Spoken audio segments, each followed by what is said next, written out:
It sounds as if you had a most enjoyable evening, sir. Can you stop asking me so many questions, Jeeves? I'm trying to get into this bally suit. Indeed, sir. There are boring bits in every play, and I'm afraid this is just the bit in mine.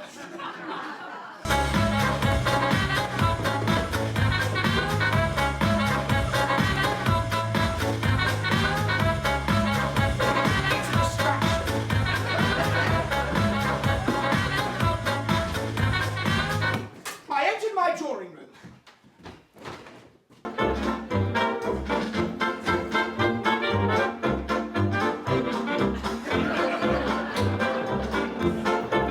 was about to explain that I was on these premises as an invited guest when Madeline Bassett burst into the room and said, Goodness gracious! What is all this noise about? Oh, hello, Bertie. Jeeves, that's uncanny! When did you get here? Oh, recently. Did you have a nice journey down? Rather, thanks. I came in a two-seater.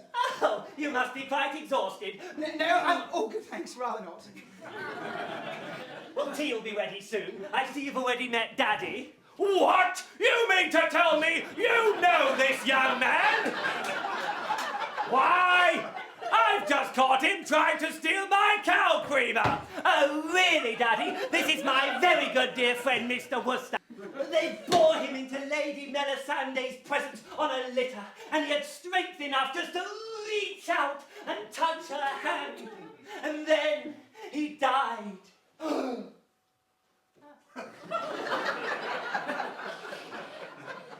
Do not talk rot, and don't look at me like that. Gussie! Bertie! Gussie! Bertie! Gussie! Have a crumpet! I've already got one! Oh, yes! Thank you, Butterfield! No. Thank you, sir.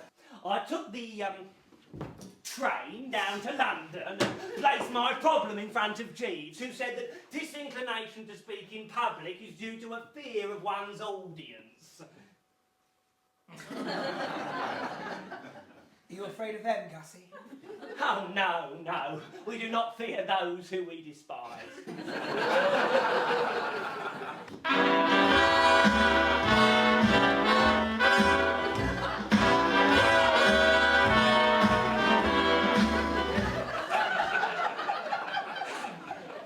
It did not take me long to get down to the end of the drive. Mine's out of the gutter. Or Uncle Watkin gets some racy light reading over his morning egg and coffee. Think it over, Bertie. I stumbled slowly back towards the house. Just how long it took me, I cannot say, but... Oh, I'm here. Wooster! I want a word with you! Well, the plot has thickened. I'm being blackmailed by Stiffy. I'm being blackmailed by my Aunt Dana.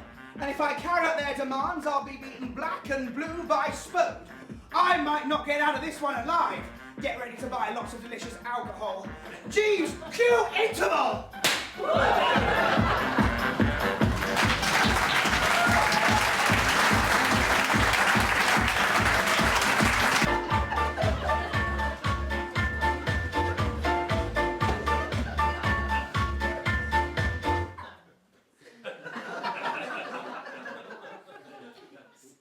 Oh, hello again. Item 3. If I do pinch the cow creamer and give it to Aunt Dahlia, and therefore don't pinch the cow creamer and don't give it to Harold Pinker so he can look like a hero, and not only shall I undergo Spode's jellying process, but Sir Watkin will take that notebook of Gussie's, and Stiffy will take that notebook of Gussie's and hand it over to Sir Watkin Bassett. Bear with me, folks. And we all know... There's 1,012 lines for me. And we all know what the result of that would be. Yes, sir. I do.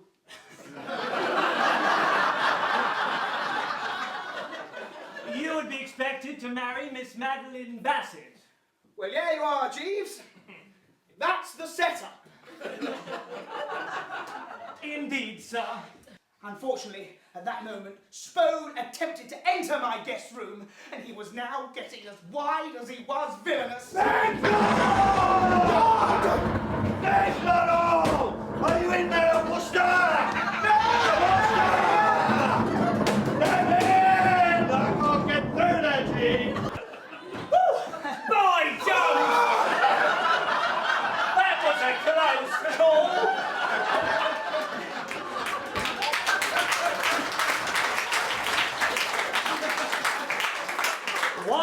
nothing to look under the bed, I'll never know. Just as I was testing out my theory and romping with Stiffy, checking her stockings, out came Madeline, and well, it was not easy to pass off.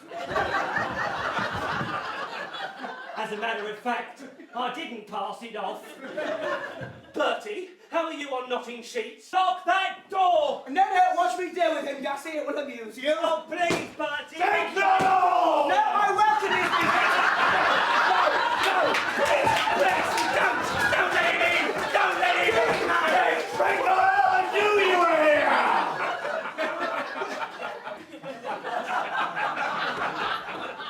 I was about to ask myself the same question when I paused. For believe me or believe me not, the name which Jeeves had mentioned to me had completely slipped from my mind. All about what? Well, as a matter of fact, I've forgotten. Sorry. I'm gonna break your neck! Oh, no! Oh, no! Please! Come here! Oh, please, Roderick! Spare me! Spare me! Oh, please! I've got a girl! What about Madeline? The Spode advanced menacingly towards Gussie. I was able to spring into action. I switched off the lights. It was at that moment that Gussie chucked me a sheet from the bed and exited from the room. Until, at some point, his head hit the ground with a thud and he was knocked out.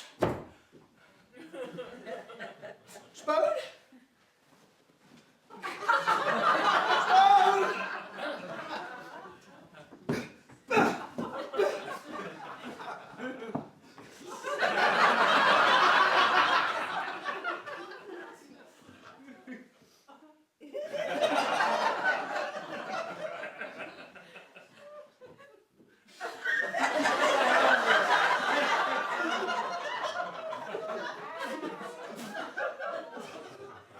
I think he's seriously hurt.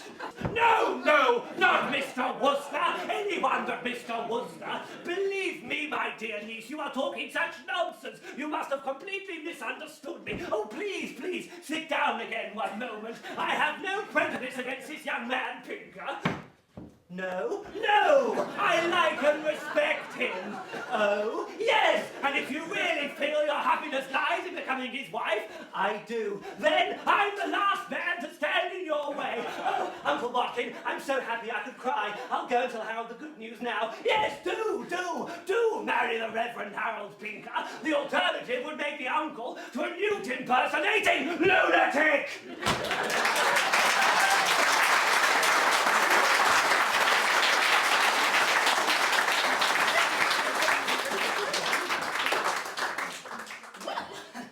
Other than having to do a newt impression, I thought that went tremendously well for me.